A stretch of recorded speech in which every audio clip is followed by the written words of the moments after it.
is the modern day 9 to 5 lifestyle really that great? Or maybe we just have been sold a lie for all this time. Maybe it's more like the modern day equivalent to slavery. Or maybe we actually have it better than we think and than we give credit for. Let's find out which is going to be the real answer here. I'm going to repeat that. You will make $1 million within 3 years of your first day of employment at The GTO. dream. There is no question as to whether or not you'll become a millionaire working here. The only question is how many times over. There are few things more abhorred in our world than the good old-fashioned 9-to-5 job. Everywhere you look on the internet, you will be met with advertisers and influencers telling you how you can quit the rat race by starting a business, retire early by saving and investing prodigiously, or telling your boss to shove it after your meme coins have mooned. My meme coins maybe currently have lost 66% of their value, and I'm not even mad. It's not even all of my life savings, only like half of my life savings. Completely not on full copium, you know? It's gonna happen. It's gonna go to the moon. The next time someone announces something big, like the next big thing, I'm gonna get in early. I'm gonna put in all I have, and I'm gonna be rich. And I'm gonna tell my boss to suck a dick. Or five, maybe. I don't know. Depends on my mood.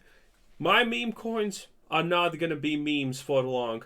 Though they're gonna become real, and it's gonna happen. Trust. It's a nice dream that sells well, because honestly, sometimes jobs can really suck. I hate my job. Commuting an hour a day to spend 8 hours in an office for 5 days a week, all with Oh, do not get me started on the commute. I know the most craziest stories about people. I know multiple people like this. And you most likely also know people like this if you have worked in a job.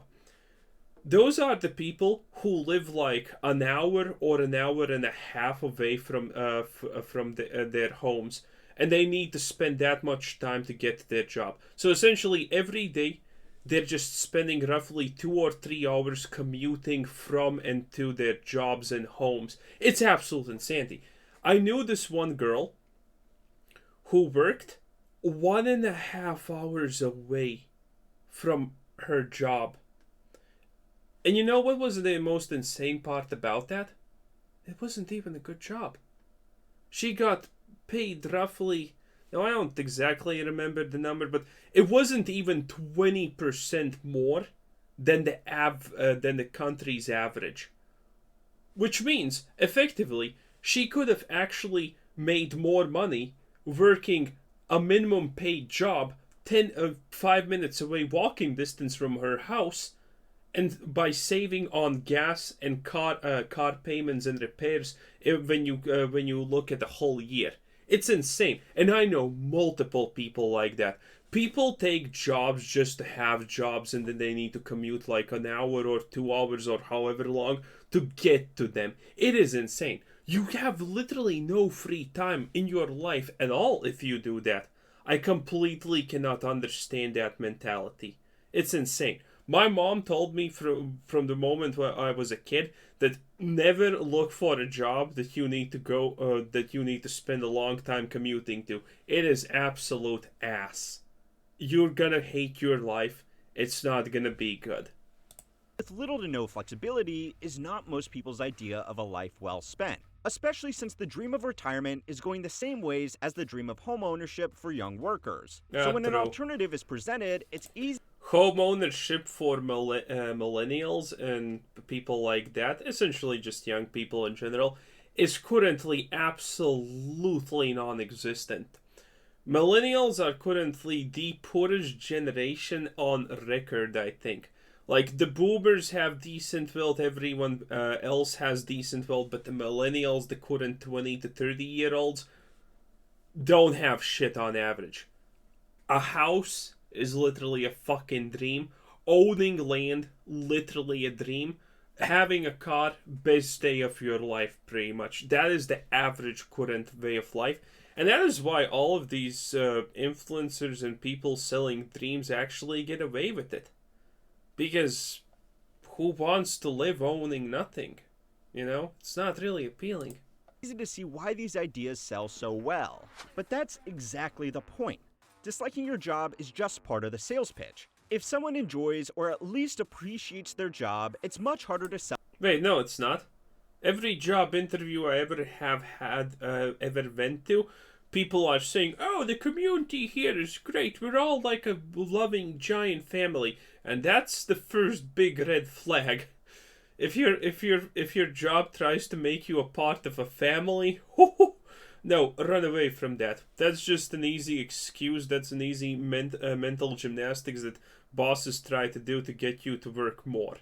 Sell them an escape from it, in whatever form that may take.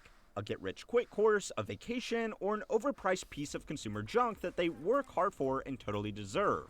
There is little to no money involved in convincing people to enjoy their jobs, so the overwhelming message they hear is that they shouldn't be enjoying this. But what if I told you your job was That sounds not true. actually pretty great? Yep, it's time to learn how money works to discover why you should stop worrying and learn to love your 9 to 5. I myself on this channel. By the way, if you work at a 9 to 5 and you're making survival money, but you don't feel poor, honestly, you have a decent life. Most people hate their jobs. If you just like your job, no matter what it is, if you find it fun and fulfilling, you're already living better than way most people. A lot of people who earn above average or way above average are miserable because of the lifestyle that entails with all that money. So, be happy. If you like what you do, that's honestly enough nowadays. Becoming a millionaire, yeah, most people are not going to become millionaires, sadly. But if you like what you do, I think that's fair game. Have been critical of modern working practices, the glamorization of overworking and hustle culture, the total loss of care around. Okay, so I'm going to defend hustle culture a bit. There's absolutely nothing wrong with hustle culture in general. The problem that people find with hustle culture is a simple misunderstanding. And that misunderstanding is the fact that people are incapable of understanding the difference between hustle culture and the rat race. People who think they're doing hustling sometimes are actually just in the rat race and they have no fucking clue. And that's why they think hustling doesn't work. If you actually find something decent to hustle, that's a good thing. Staff loyalty, and the jobs themselves being complete bullshit are some of my most popular videos. It's all still true. The standard 40-hour week is an outdated relic of a bygone era, but that's also what makes it so great. That's actually extremely true. You would think he's just saying that because of the video, but we have actual scientific evidence covering it. People are currently looking into switching for a 3-day work week. And a 3-day work week is statistically proven to be more efficient than a 5-day work week, because it doesn't. If people work 8 hours a day or 12 hours a day, yeah, sure, they work more, but they achieve less because they are pumped out, they are stressed, and things like that. And people made calculations, people made experiments, and they found that people who have a 3-day work week are way more productive on average and achieve more than people in a 5-day work week. So maybe the change is gonna happen, and I hope it doesn't fucking happen, because I'm a YouTuber and I work literally 7 fucking days a week. Let's keep watching. The 9 to 5 is something our ancestors fought very hard for. In 1926, the Ford Motor Company introduced a 5-day 40-hour work week for its factory and office workers. This was done. Okay, so Ford made cars at that time. I think Ford still just makes cars at that time. There's an interesting thing about that. Now I could be wrong about this, because this is what I heard a very long time ago. But Ford introduced that work week partially because of the idea that, hey, we're making cars, but why the fuck is anyone gonna buy and drive a car if they don't have any free time to buy and drive a car in the first place? So essentially, they lowered the work time of their own employees and gave them discounts on the cars so they can actually start buying the cars and driving them and popularizing them. So that was kind of a big accident, as much as I understand, if I remember it correctly. I could be wrong, and if I am, well, it's not like you're gonna actually check what the real story there was, so 10 out of 10. Done to appease labor unions that were protesting poor working conditions while simultaneously making Also Ford the that, most I attractive guess. employer in the highly lucrative new industry of motor vehicle manufacturing. As an added bonus, besides halting riots and attracting top talent, the 40-hour workweek meant that Ford employees had the same time for recreational activities, which necessitated Yeah, see? I told you. So, I remember semi-correctly at the bare minimum. I didn't remember anything about the riots, but yeah, that's a funny thing. the use of a brand new motor car. You have probably heard this story before, but it's worth reminding yourself that a 9-to-5 schedule is something that was highly desirable and only came about because a move that most considered borderline reckless at the time. Okay, look. This is the part of the video where I say, just because something was a big step forward 100 years ago, doesn't mean that we should stop pushing for improvement entirely. We Wait, yes, we should always strive for improvement. Hello? may have already peaked and are now starting to go backwards. In a lot of professional full-time jobs, starting early and finishing late has become the norm. So too has taking Dude, again, yeah. A lot of people just don't take advantage of what they have. For example, this differs from country from country, but the 9 to 5 in my country is in reality the 8 to 5 or the 9 to 6, because in my country, and some of you will be shocked because, you know, reasons, your lunch break is not included in your work hours. So it's 8 hours plus 1 hour lunch break, and you can't take it at the very end of the day. So you would actually end at 5. So yeah, it is what it is. And the lunch break is 1 hour mandatory by government standards, and no one uses it. Like, in every single job that I worked, no one uses the lunch break. You're so fucking stupid for not doing it. No one's gonna pay you extra. No one's gonna fucking smile and say, hey, good job for using your lunch break to work. No one's gonna be thankful at the end of the day, and you're just losing time to relax and stressing yourself out.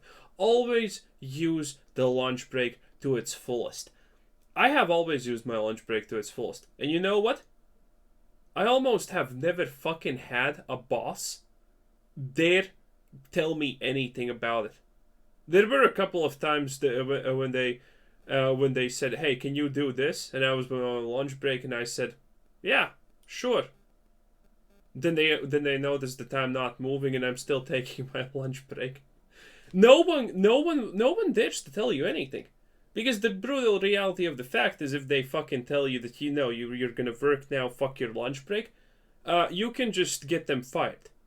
Almost every single company will instantaneously fire anyone who does that shit, if it's a big company. I mean, smaller companies, you know, it's gonna be a squabble and shit, but no boss has any right to tell you, yeah, your lunch break stops now. It doesn't happen. If they do that, they're risking their jobs. It's that simple. No one's stupid enough, but everyone tries to take advantage.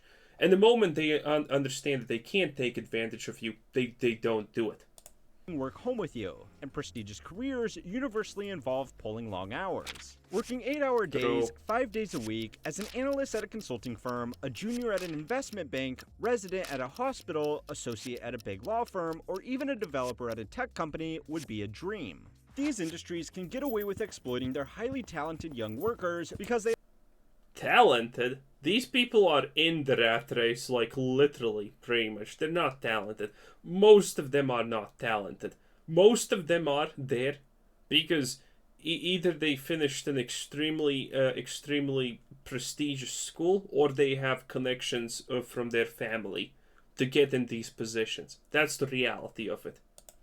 They are a reliable way to make enough money to live an upper middle class or an upper class lifestyle. First-year graduates in these fields can expect to make 6 figures, What? and compensation escalates rapidly, with 7-figure packages being achievable within 10 years. Okay, yeah, this is the equivalent of Yeah, this is the exact equivalent of your everyday join Hustlers University 2.0 or shit like that and become a millionaire.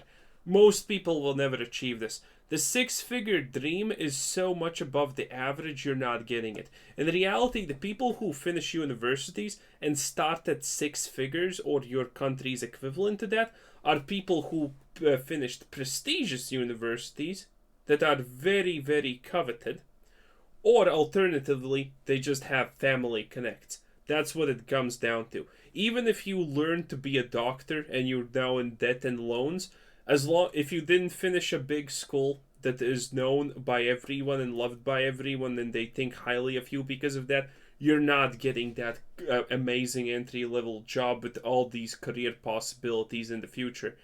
If you don't have connections, that's not happening. That's not how the world works.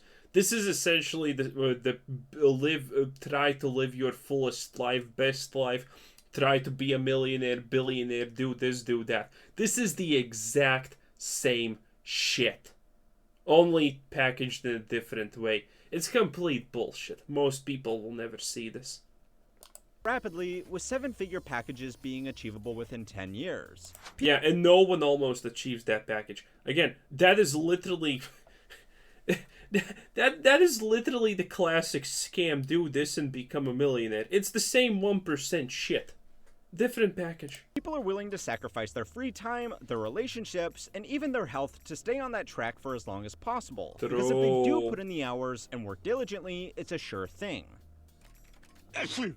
Sweetie, maybe you need to go home. I'm not going home. I cannot get sick right now. I have way too much to do. But then again, that is so real, by the way. People are afraid of getting sick.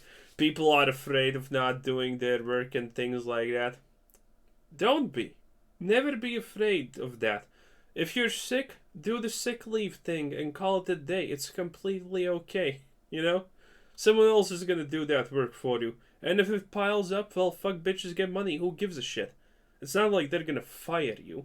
Well, most of the time they're not gonna fire you because that's just ludicrous. And there is also the darker side to this career path. To get into any of these roles, you need to go to good schools. True. Good schools, you need to be A, decently intelligent, and have a lot of money most of the time. Let's be fucking real. Intelligence doesn't mean shit. For example, this is my personal country statistics. So for Americans, it's probably gonna be a lot different. But in my country, if you go to university, I, for example, have finished business logistics, which is complete ass, obviously, considering I do YouTube. Oh, but the average statistics for any bachelor's degree, any university degree in my country, that is not fucking the bullshit, basket weaving equivalent of your country. Roughly 50% of people who join up from to any of these universities instead just go away after the first semester. After the first semester, 50% of people who joined up just go away because they can't handle it. And after, until year 4 in your final diploma defense, or how many ever years you have, I had 4, 50% more are gonna probably go away.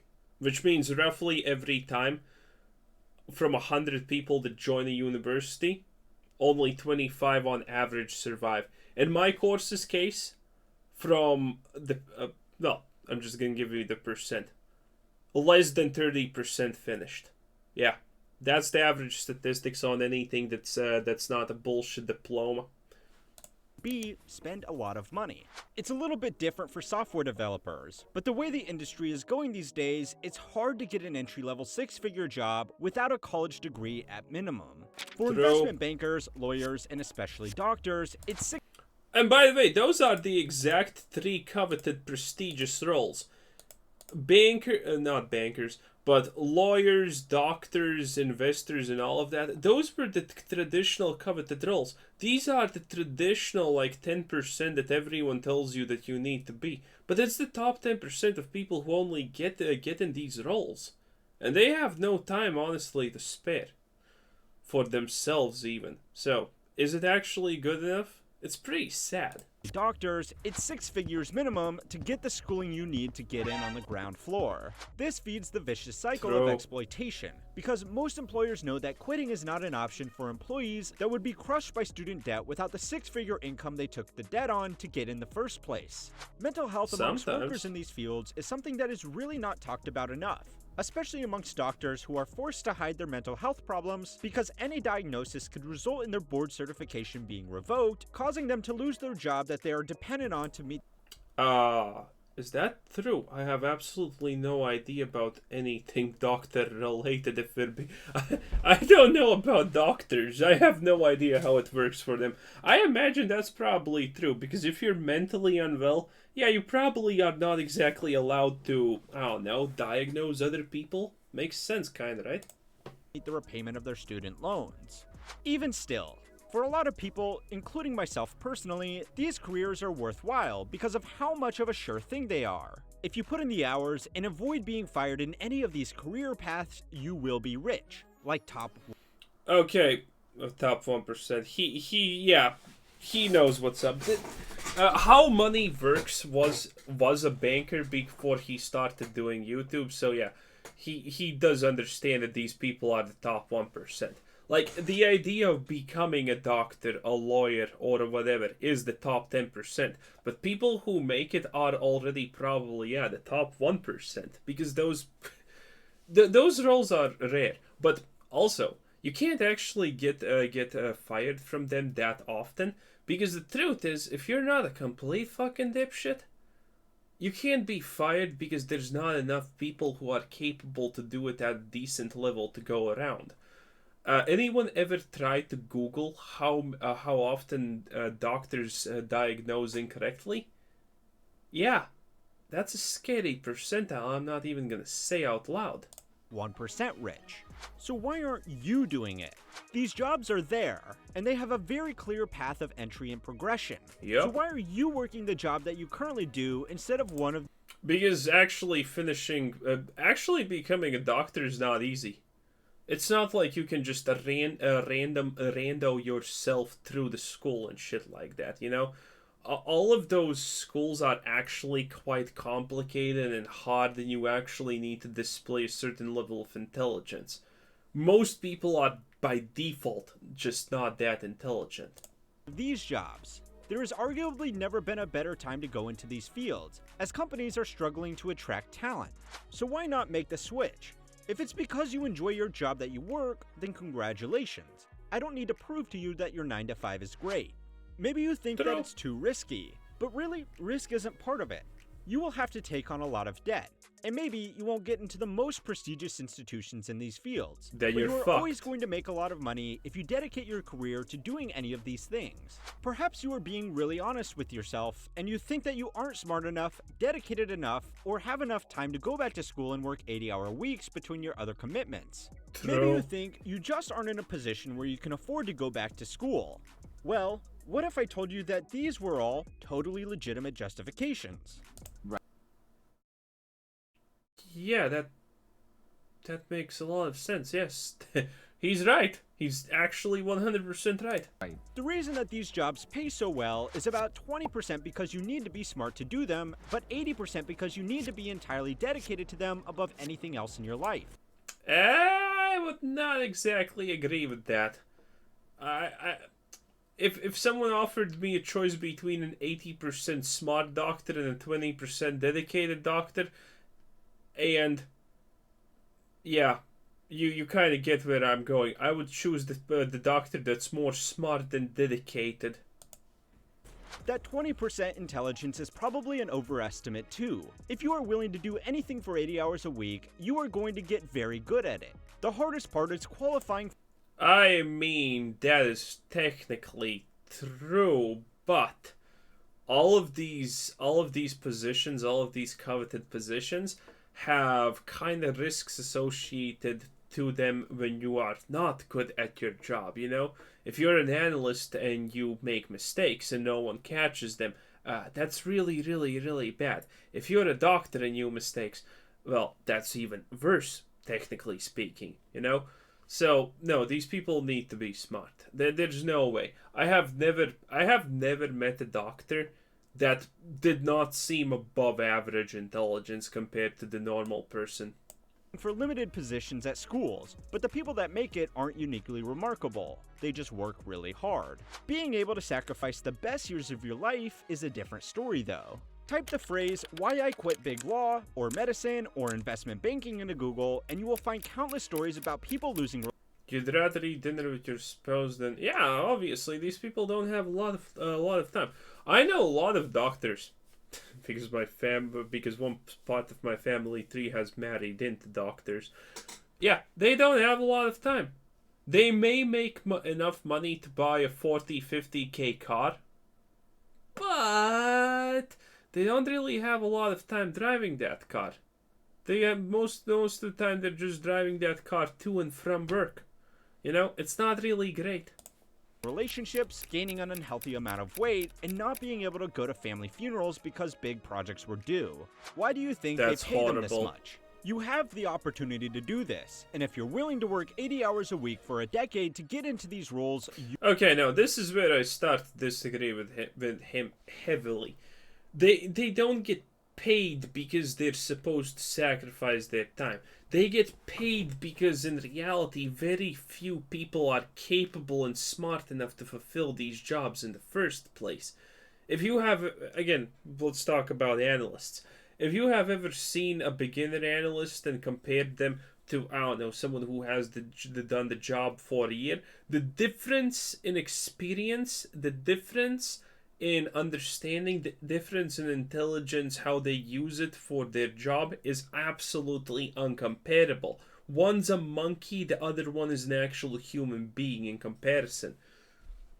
you will be rich. But you won't do it because it's hard and requires a lot of sacrifice. There is nothing wrong with this, and I wouldn't even personally recommend this career to many people. But what makes you think you would have any better luck starting your own business, which requires more sacrifice and a lower chance of financial success? You need money to live, so unless you are independently wealthy, you are going to need to do something to make money.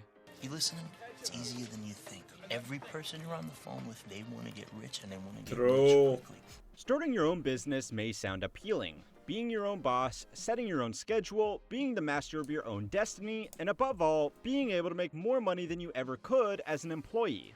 But wait, starting a successful business is going to take all the same sacrifices as becoming an employee in Yeah, it takes capital to begin, and nowadays banks just don't give willy-nilly money because it's stupid. And, well, maybe go to China and then they're going to give you money willy-nilly because reasons. But most of the time, banks don't give you money just because. But, you know, people don't understand that if you're only going to start your own business, it's going to take a lot of time and dedication. That's also true. in one of the most prestigious industries from before. Sources vary widely, but most estimates say that on average, a new business will take 18 to 36 months to achieve To be profitability. profitable, yep. 3 years is the average time period for a business to become profitable. So yeah, that's already something that will probably destroy you mentally. Good luck. In 5 years to achieve income comparable to an average American salary. That's the same 5 years that you couldn't That I spend at didn't school know. because you needed the income. Starting a business will also normally involve a significant investment of money. Some of you will be lucky enough to have this, but most of you would need to borrow it. It seems more difficult to get a Good business luck. loan than a student loan, and the terms and interest Yep. on a student loan are going to be much more forgiving. Then there is Student loans are way different because you actually... Do you always need... No, you don't always need parents, but student loans are like so much safer than business loans. That is 100% and probably doesn't even need to be explained, honestly. It's quite obvious. There's the simple fact that most businesses fail. And of those businesses that are successful, most are started by people that have had long careers, developing great skill sets by working a regular job. But maybe you're unfazed by all of this, because at the end of the day, having your own business still has one big advantage over working in any of these other fields, which is that you don't have anybody to answer to. People don't quit jobs, they quit bosses. Working in a high-pressure environment for long hours with a boss that thinks juniors at a firm need to struggle because they had to struggle when they were a junior should be classed as a form of cruel and unusual punishment. Yeah, that's kind of torture. I don't know. If you're working with people that you don't like and that they don't like you, you're probably screwing yourself over big time mentally, and you should probably quit that job or find something new. People don't do job hopping. I actually have a video about job hopping because a lot of people are living on minimum wage, but the truth of the matter is there's almost never a reason. There's never a situation almost where someone needs to live on minimum wage, because there's always some kind of job that you can get that is above minimum wage and good for you. The thing is, people get a job and they get complacent and they don't look for a new job. If you're smart and you need money fast, you get a job. You get a shitty job. Who gives a shit, right? But first day at work, instantaneously you're starting to surf the internet to see the job offers for better jobs. You know, it's just the thing that everyone should do. But most people don't even do that crap. They're afraid. They get complacent. No one wants to take any risks. That's life. That's a problem you won't have if you're running your own show, which is great, but you will be trading that in for something much worse. The author and anthropologist David Graeber has released several books that I highly recommend. The provocatively named bullshit. Wait, David Graeber. Oh boy. Oh, don't go into your communist bullshit jobs. Yeah, we actually watched this video. Jobs was the basis of my most successful video ever, but I don't think it is his best work. I think his best work is actually a book called The Utopia of Rules, on technology, stupidity, and the secret joys of bureaucracy. This book starts with Graeber recounting his... Man, he's right. Bureaucracy is honestly a joy if you know how to play it. That is way, way, way too true. ...his experience signing his elderly mother up to stay at a nurse... Oh, by the way, yeah. My work experience has been extremely enjoyable. I worked at the government, my favorite place. Power abuse up the wazoo. Man, I absolutely enjoyed it. I absolutely loved it. I loved the fact that I could tell people who are way bigger in status to go fuck themselves, and I was completely 100% protected because they thought that I am magically doing something that is almost irreplaceable and that I am extremely skilled at some random bullshit. Which I was pretty decent at, but I just sold myself as extremely good at random bullshit that I wasn't actually good at. The corporate ladder is so enjoyable if you know how to play it. Nursing home.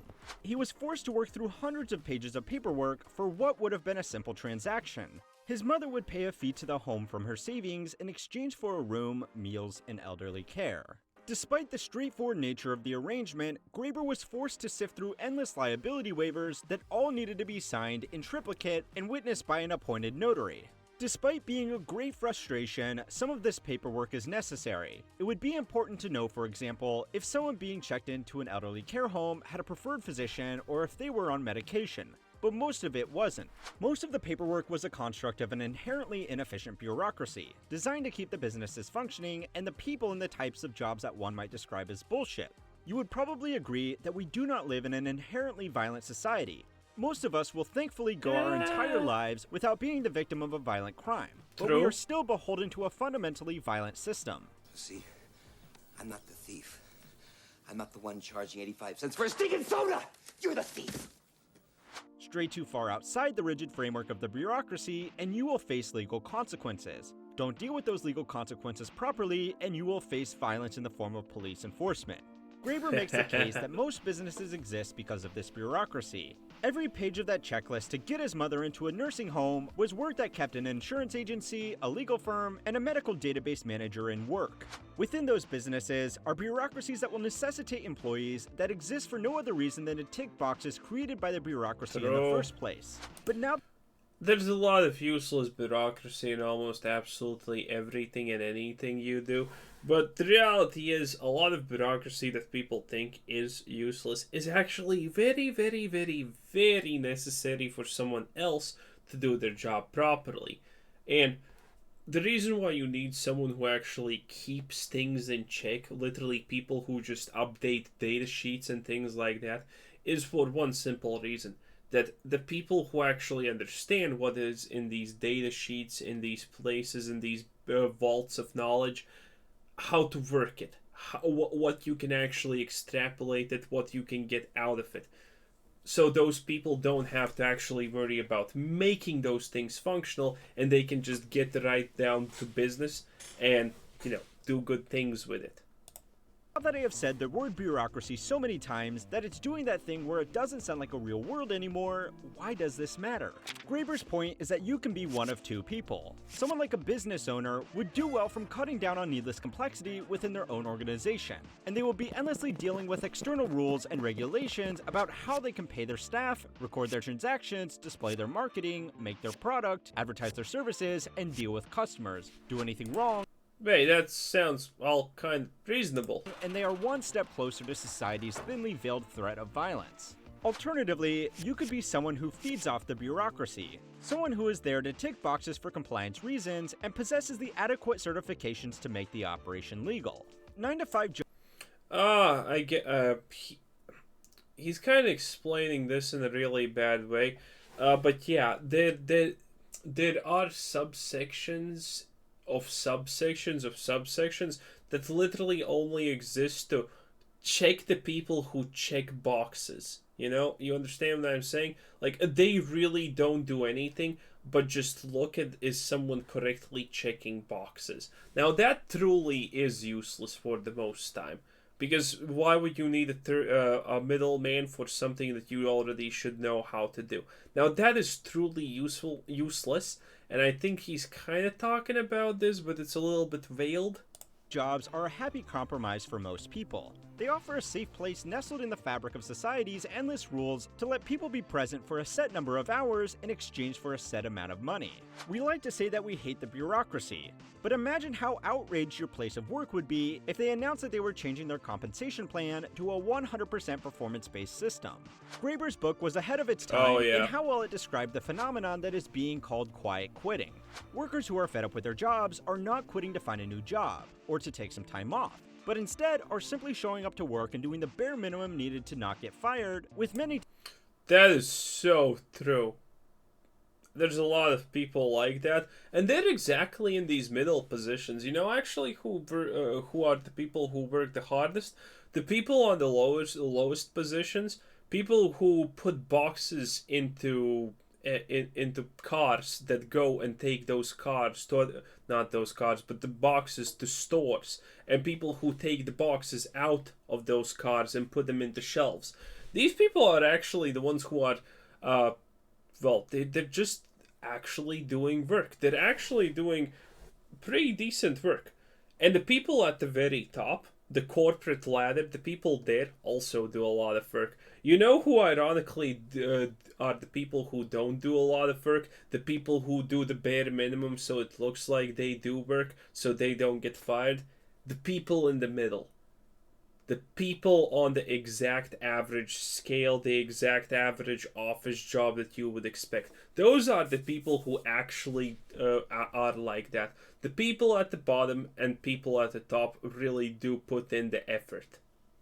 Taking it a step further and doing nothing at all until they do get fired. On one hand, you go guys, fight the power. But on the other hand, imagine trying to do this as the owner of a new business. The reason that someone can stop working and not immediately be fired is because of bureaucracy. It will, in many cases, take the business a long time to realize the work isn't being done due to internal bureaucracy. And then it will take even longer to go through a termination due to external bureaucracies like labor. No. Admittedly, if you have some kind of... I'm not an expert in labor unions because we don't really have those too much, but labor unions can protect you if you are some kind of protected citizen group. And by that I mean maybe you're old, maybe you have suffered physical damage to yourself in the workplace and things like that. If you have a union, you're probably unfireable no matter what you do. I know these cases, by the way, they are real. If you have actually suffered damage to your body physically in your workplace, for your workplace, and you have a union, if they play it right, you're almost unfireable, which is stupid. But yeah, there are chances. But usually, you know, the bureaucracy can fire you at any moment. You know, it's not really that hard.